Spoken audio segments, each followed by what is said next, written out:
presidente Lula teve alta hoje, depois de 7 dias de internação em São Paulo. Ele passou por uma cirurgia de emergência para drenar um hematoma na cabeça, sequela da queda no banheiro em outubro. Em entrevista exclusiva à repórter Sônia Bride, Lula falou sobre os momentos de apreensão, a volta ao trabalho nos próximos dias e também sobre os rumos do governo ao fim do segundo ano de mandato.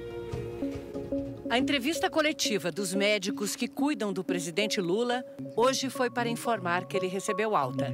Devido à recuperação do nosso paciente, que foi extremamente acima do esperado, então, para a felicidade minha, para a felicidade de toda a nossa equipe, o presidente ele está de alta hospitalar, né? E deve voltar para casa já já. Em casa, mas em São Paulo.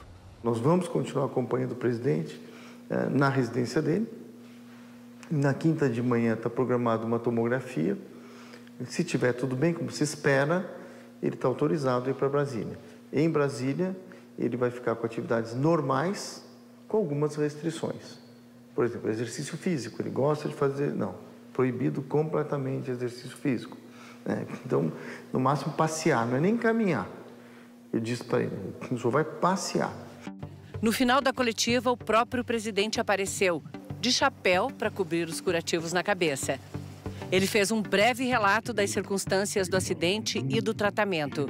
E, em seguida, ainda no Hospital Sírio-Libanês, com autorização dos médicos, ele falou com exclusividade ao Fantástico. Como é que o senhor está sentindo? Olha, eu tô mais uma vez, Sônia, me sentindo como um cara protegido por Deus.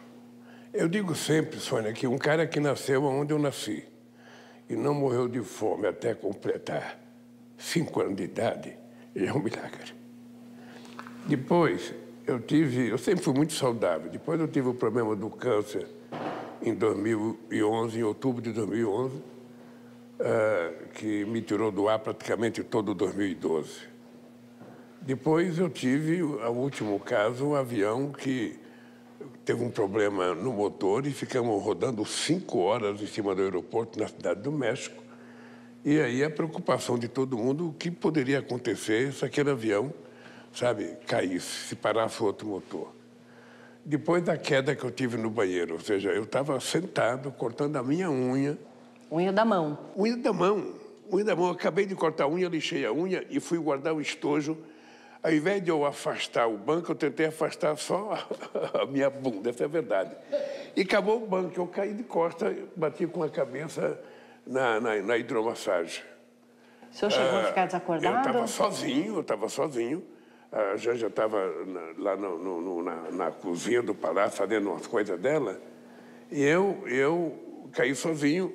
Durante alguns segundos eu tive problema de mexer com as mãos, com as pernas. Aí eu consegui virar, fui até a porta, peguei no trinco e consegui mexer com as pernas e levantar. Aí eu falei, bom, menos grave. Sangrando muito, fui para o Sírio-Libanês, tirei, sabe, várias tomografias, várias, sabe, ressonância magnética. E os médicos disseram que foi grave a batida, foi muito forte, mas que ia ficar bom. Aí eu fiz durante 5 dias alternados, 5 ressonâncias magnéticas. Me disseram, ó, presidente, tá teoricamente bem bom. Se for se cuidar, sabe, vai sair dessa. E eu passei a me cuidar relativamente, né? Eu não podia ter dor de cabeça, eu não podia machucar mais a cabeça, eu não podia cair, não podia fazer movimento brusco. Mas aí, a teimosia que está dentro da gente, eu voltei a fazer esteira, voltei a fazer ginástica, voltei a fazer musculação, sabe? O dado concreto é que eu fui para o Uruguai, participei do acordo da reunião do Mercosul, fizemos um acordo com a União Europeia, que foi um acordo extremamente importante. Não é um acordo que vai funcionar de curto prazo, vai demorar, porque são 720 milhões de habitantes envolvidos no acordo e um PIB de 22 trilhões. Portanto, o potencial é muito grande, é só a gente ter paciência. Eu voltei e na segunda-feira eu comecei a sentir alguns sinais estranhos nas pernas, sabe? Mas no domingo o senhor já estava com dor de cabeça? No domingo eu estava com dor de cabeça, mas eu achei que era por causa do sol. Não levei muito a sério. Na segunda-feira eu comecei a sentir alguns movimentos esquisitos na perna, uma certa lentidão. Aí eu fui trabalhar. Eu estava reunido com o Pacheco, com o Lira e com vários ministros discutindo a questão do acordo feito na Suprema Corte sobre as emendas parlamentares. Quando eu pedi para chamar a doutora Ana, eu falei, Ana, eu acho que eu não estou bem, acho que é bom a gente marcar uma consulta no Sírio. Aí fui no Sírio, fiz uma outra ressonância magnética, eu já não aguento mais daquela máquina, já não aguento mais do barulho daquela máquina. Aí, quando eu saí, os médicos estavam assustados, sabe? Aí me ligaram de São Paulo, ó, tem que vir urgente para São Paulo. E eu fui urgente para São Paulo na medida do possível, porque o avião estava no Rio de Janeiro, e teve que vir o avião. Eu fui para São Paulo. Quando eu cheguei Quando aqui, o senhor viu que os médicos estavam assustados, o senhor também ficou assustado? eu fiquei preocupado, porque, afinal de contas, a cabeça é a parte mais delicada. O senhor achava que, passado esse tempo, já estava fora de perigo? Eu achei que estava fora de perigo, essa é a verdade. Achei que estava fora de perigo, porque a última ressonância que eu fiz mostrava que estava diminuindo a quantidade de líquido na minha cabeça. Mas era engano meu. Eu precisava tomar cuidado, eu não tomei o cuidado. E aí o senhor tomou a decisão de vir para São Paulo fazer essa cirurgia.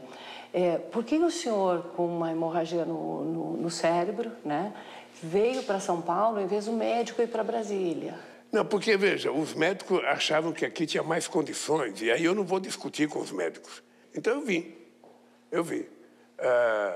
E cheguei aqui e fui operado imediatamente. E como é que foram aquelas horas esperando o avião chegar e para até embarcar? Olha, a preocupação da Janja era não me deixar dormir. Então eu ficava o tempo inteiro não me deixando dormir. O senhor estava muito sonolento? Estava com sono. E aí o pessoal não quis vir para cá no avião menor porque não tinha um lugar, sabe, mais confortável para deitar. E se tivesse um problema mais grave, o avião presidencial tem cama, então eu estaria em melhor condição de ser tratado. A primeira-dama acompanhou às 5 horas entre o diagnóstico do sangramento e a chegada em São Paulo. Na segunda-feira, eu olhei que ele não estava muito bem, estava reclamando dor nas costas, a perna puxando, e eu já fiquei assim. Mas até a hora do almoço ele estava bem. Ele começou a decair durante a tarde, e aí a gente foi para o Sírio e eu posso te dizer que depois da noite que a minha mãe faleceu, aquela foi a pior noite para mim. Porque eu não sabia como que a gente ia amanhecer o dia de terça-feira. Então, foi realmente momentos angustiantes de não saber o que ia acontecer. Mas, graças a Deus, a gente está aqui hoje, ele está bem. Hoje a gente estava saindo aqui do hospital, ele trocando de roupa. Eu realmente fiquei emocionada de estar vendo ele bem, vestindo um blazer. Foi nesse nível de preocupação de achar que não ia sair com ele daqui?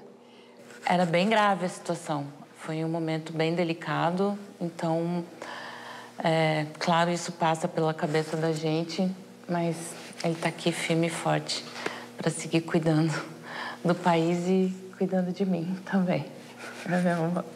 Foi uma situação assim, tão grave, risco iminente de morte? Foi uma situação grave. O quadro que ele teve foi extremamente grave. Requeria, obviamente, atendimento de emergência, mas sim, corria o risco de acontecer o pior. Eu estava naquela plataforma já esperando para entrar no avião. E, obviamente, sempre tem angústia de como o paciente vai chegar. E quando, assim, nem abriu a porta do avião, ele já me joguei para dentro do avião, né? Eu entrei rápido no avião, ele veio em pé me receber. Sabe, eu tomei um susto, tudo bem que estamos falando, né? Nossa, o senhor chegou bem, em pé, veio andando. Aí, obviamente, colocamos ele na ambulância e chegamos no hospital, a equipe médica, a equipe do Dr. Marcos Stávora estava pronta, no centro cirúrgico, na sala cirúrgica. Ele foi direto para a sala cirúrgica e aconteceu a cirurgia. O senhor ficou muito preocupado? Como é que o seu nível de preocupação com a sua saúde, com a sua vida naquela hora? Eu comecei, a última coisa que eu lembro é quando eu entrei na ambulância, que era uma ambulância muito barulhenta e ela pulava muito. Eu reclamei da ambulância, é preciso comprar uma ambulância mais decente. Aí, a última voz que eu vi foi quando eu cheguei no Sírio-Libanês, que gritaram, chegamos. Mas estava todo mundo meio nervoso. Aí me levaram para a UTI, para a sala de cirurgia. Eu já fui operado, tomei como chamam, sedativo, acho que é. E aí eu não vi mais nada. Querida. Aí eu só fui acordar no dia seguinte com a cabeça já embrulhada, empacotada. Na cirurgia, os médicos retiraram o sangue que se acumulou dentro de uma cápsula de 3 centímetros entre o osso e uma das membranas que formam as meninges, chamada dura mater. Os cirurgiões colocaram um dreno para remover o líquido acumulado na cápsula. Na quinta, outro procedimento, dessa vez para reduzir as chances de um novo sangramento. Um catéter longo e fino foi introduzido pela artéria femoral na perna e chegou até a entrada da artéria da meninge, que foi obstruída por um material cirúrgico, inserido por dentro do catéter, como se fosse uma gelatina, que entope esse vaso. Como é que o senhor está se sentindo hoje, assim? Bem, totalmente bem.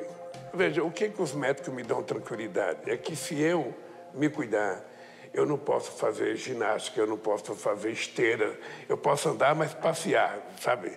Um passeio de shopping, eu não posso fazer esteira a 6 km por hora, 7 km, eu corria, sabe? Dava um trotezinho de 7 km por hora durante 10 minutos seguidos.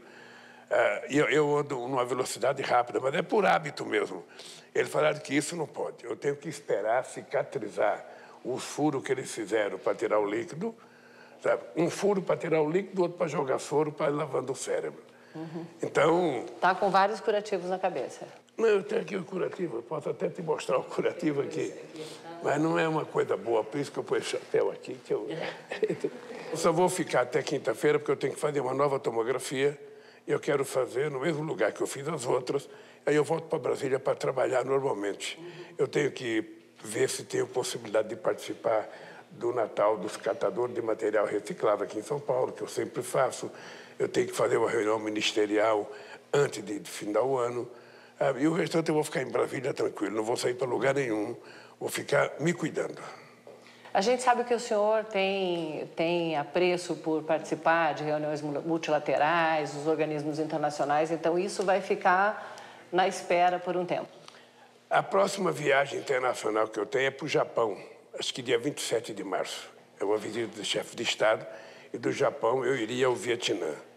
Sabe? Essa viagem vai dar para fazer tranquilamente. Quando eu chegar em março, eu já estou totalmente curado. O que eles têm alguma preocupação é nos próximos 45 a 60 dias, até fechar os furos que eles fizeram. Nessa semana aqui, em que o senhor estava internado, o senhor conseguiu acompanhar um pouco das notícias políticas e da economia? Eu acompanho sempre. Eu não deixo de acompanhar a notícia política, porque eu, depois da cirurgia, eu voltei, pelo menos do ponto de vista de percepção das coisas, de entender as coisas, totalmente 100% normal. Eu voltei a comer normal, sabe? E eu fiquei acompanhando a notícia política com muita tristeza, saber que pessoas que passaram a vida inteira recebendo dinheiro da União para cuidar da soberania nacional estavam tramando um golpe nesse país. É muito triste. É muito triste para quem começou a brigar pela liberdade democrática, ainda muito jovem, sabe, que participou da campanha das diretas, muito jovem, sabe, que foi para a rua fazer as primeiras greves desse país, muito jovem. É muito triste saber que pessoas que chegaram ao cargo de general de 4 estrelas, sabe, montaram uma máquina de fazer maldade nesse país e queria dar um golpe. Sabe, eu perdi 4 eleições. Cada vez que eu perdi uma eleição, eu ia para casa, sabe, chorar minhas mágoas, reclamar e me preparar. Então é muito grave o que eles fizeram. É muito grave. Eu fiquei chocado e eu vou te dizer uma coisa. Eu defendo que eles tenham a presunção de inocência que eu não tive. Eu quero que eles tenham todo o direito de defesa. Mas se for verdade as acusações, essa gente tem que ser punida severamente para que sirva de exemplo ao Brasil. Presidente, se o senhor me permite, quando o senhor foi preso, condenado, o senhor passou por várias instâncias da justiça, né? O senhor considera que nesse processo todo da justiça, todas as instâncias, o senhor não teve um direito de defesa? Veja, eu não tive direito de defesa. Eu não tive. Eu fui preso primeiro, para depois eu me defender. Quando o presidente Lula foi preso em 2018, no caso da cobertura no Guarujá, com participação da defesa dele em todas as etapas do julgamento. Na época, o entendimento do Supremo Tribunal Federal era de que condenados em segunda instância poderiam ser presos. Esse entendimento mudou em 2019. A prisão voltou a ser apenas depois do processo transitado em julgado. E o presidente foi solto. Em março de 2021, o ministro Edson Fachin anulou a condenação do presidente Lula porque considerou que a Justiça de Curitiba não tinha competência para julgar o caso. 3 meses depois, em junho, o plenário do STF validou o julgamento da segunda turma, que considerou então o juiz Sérgio Moro parcial na condenação. Esta semana, a reforma tributária foi aprovada no Senado, mas com algumas mudanças no texto. Exclui armas e munições do imposto do pecado e isenta do imposto seletivo produtos como bebidas açucaradas e outros alimentos que têm impacto negativo na saúde. O senhor acha que dá para conviver com essas mudanças ou o governo ainda vai tentar reverter esse quadro, já que o cálculo hoje é que, como está, a taxa ficaria entre 28% e 28,5%? Olha, veja, nós não queremos fazer uma reforma para aumentar tributo nesse país. Nós achamos que se o Brasil arrecadar corretamente os tributos já estabelecidos por lei, o Brasil vai ter arrecadação suficiente para cuidar das coisas. Não precisa aumentar tributo. Agora, essa proposta aprovada pelo Senado vai voltar para a Câmara, que já tinha sido aprovada na Câmara. Então, vamos ver. Quando eu voltar, a partir de quinta-feira, eu vou conversar com as pessoas, vou conversar com o Haddad, possivelmente em casa essa semana, e vou ver o que a gente pode fazer. O que a gente não quer é aumento de tributo. O pacote de cortes de gastos foi muito mal recebido nessa semana, né? Subiu o dólar, caiu a bolsa, e há uma percepção de alguns analistas de que, com inflação, sem controlar as contas públicas, tem mais inflação, e que a inflação afeta também o mais pobre, que o juro mais alto vai afetar o mais pobre. O senhor acha que o pacote deixou alguma coisa de fora que pode ser incluída? Pode haver algum tipo de ajuste nesse pacote? O pacote foi mandado para o Congresso Nacional, e o Congresso tem soberania para mudar as coisas. Se votar alguma coisa, sabe, que eu possa mudar, eu posso mudar, mas eu não vou poder mudar. Então vamos parar com essa bobagem. Ninguém nesse país, ninguém, Sônia, ninguém, vou repetir, ninguém nesse país do mercado tem mais responsabilidade fiscal do que eu. Não é a primeira vez que eu sou presidente da República. Eu já governei esse país e entreguei esse país crescendo 7,5%. Entreguei esse país com a massa salarial mais alta desse país. Entreguei esse país, sabe, numa situação muito privilegiada. É isso que eu quero fazer outra vez. E não é o mercado que tem que ir preocupado com os gastos do governo, é o governo. Porque se eu não controlar os gastos, se eu gastar mais do que eu tenho, sabe quem vai pagar? O povo pobre. Então, eu quero te dizer, Sônia, que é o seguinte: nós fizemos aquilo que é possível fazer, mandamos para o Congresso Nacional. A única coisa errada nesse país é a taxa de juros está acima de 12%. Essa é a coisa errada. Não há nenhuma explicação. A inflação está 4 e pouco, é uma inflação totalmente controlada. Totalmente controlada. A irresponsabilidade é de quem aumenta a taxa de juros todo dia. Não é do governo federal. Então, mas nós vamos cuidar disso também. Nesta semana, o Comitê de Política Monetária do Banco Central decidiu aumentar os juros básicos da economia em 1 ponto percentual por unanimidade, com votos de todos os integrantes, incluindo os indicados por Lula, como o futuro presidente do BC, Gabriel Galípolo. O Banco Central explicou que a decisão foi necessária porque a inflação está fora da meta, com sinais de elevação espalhados pela economia. A taxa de juros é a ferramenta que o Banco Central dispõe para manter a inflação sob controle. Depois de 20 minutos de entrevista, os médicos pediram para encerrar para não cansar o presidente, que havia acabado de receber alta. Só encerrando, então, a gente está a 15 dias de completar metade do seu mandato. O senhor pode dizer para a gente o que o senhor considera que o senhor gostaria que tivesse concluído já nesses 2 anos e não está, e o que é prioridade para os próximos 2 anos? Ô, Sônia, deixa eu te dizer uma coisa. Tudo que foi planejado a gente fazer até agora está cumprido. Tudo, tudo. A gente primeiro precisou criar novos ministérios, recolocar os ministérios que já existiam. A gente precisou repor muitos postos de trabalho que estavam defasados. Então, veja, nós fizemos o PAC. Nós lançamos todos os programas que tinham que ser lançados, e eu tenho dito para meus ministros, nós já plantamos. Agora, 2025 é ano da colheita. Agora nós vamos começar a colher o que nós plantamos em 2025 e 2026. E as coisas vão acontecer nesse país, Sônia. Eu estou olhando para o teu rosto, Sônia, e estou vendo o povo brasileiro. É um compromisso de honra, meu. As coisas vão acontecer nesse país. Muito obrigada. Melhoras, presidente. Obrigado, querido. Fique bem. Obrigado. O presidente se despediu da equipe médica, tirou fotos e foi para casa, no bairro de Pinheiros, em São Paulo.